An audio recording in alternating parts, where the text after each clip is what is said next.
পাবনার বাসিন্দা ৭৬ বছর বয়সী আলফা খাতুন পবিত্র হজ পালন করতে যাচ্ছেন ছেলে ও পুত্রবধূকে সঙ্গে নিয়ে। রাজধানীর আশকোনা হজ ক্যাম্পে বসে ক্ষণ গুনছেন কখন মক্কায় তওয়াফ করবেন আল্লাহর ঘর। ইনশাল্লাহ সব কাজ সম্পন্ন করব, সবার দোয়া থাকলে, আর আল্লাহ আমাদের কবুল করুক, এটা আপনারা এই দোয়া করেন। আলফা খাতুনের পরিবারের অন্য সদস্যরাও হজ পালন করেছেন আগেই। তারা ৩ জন যাচ্ছেন এবছর। আশকোনা হাজি ক্যাম্পে এমন চিত্র অনেক। স্বামী স্ত্রী, বাবা ছেলে কিংবা আত্মীয় স্বজন একসঙ্গে যাচ্ছেন আল্লাহর সন্তুষ্টি অর্জনের জন্য।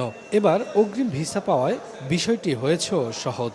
সব মিলে এবারের ব্যবস্থাপনায় সন্তুষ্ট হজযাত্রীরা। যাদের তৌফিক দিয়েছেন তাদের তো হজ ফরজ, এবং সেটা কিন্তু মানে বৃদ্ধ বয়সে না। আমি মনে করি যখন ফরজ হয়েছে তখনই ফরজটা আদায় করে ফেলা উচিত। সময় থাকতে করি ভালো ভালো, আমাদের ইসলামে যে আকামগুলো মানা, মুসলিম বা সবার জন্য দোয়া থাকবে। যারা যেতে পারেনি দোয়া করি তারাও যেন যায়। পরিকল্পনা তো ইচ্ছা ছোটবেলা থেকেই যে হজে যাব কবে। এবছর হজযাত্রীদের সব কার্যক্রম সহজ করতে অতিরিক্ত সেবক দল নিয়োগ দেওয়া হয়েছে ক্যাম্পে।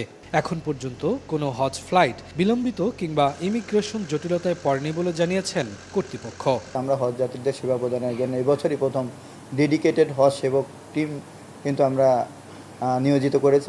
মাননীয় প্রধানমন্ত্রী মহোদয় একটা নির্দেশনা প্রদান করেছেন যে হজ যাত্রীদের সেবার মানটাকে এমন একটা জায়গায় নিয়ে যেতে হবে যেন হজ যাত্রীগণ পরিতৃপ্ত অবস্থায় আমাদের জন্য দোয়া করেন। এছাড়া যাত্রীদের অনুরোধে খাবারসহ বেশ কিছু ক্ষেত্রে বাড়তি ছাড়ের উদ্যোগ নেওয়া হয়েছে বলে জানিয়েছে হজ অফিস। শফিকুজ্জামান রুবেল, সময় সংবাদ, ঢাকা।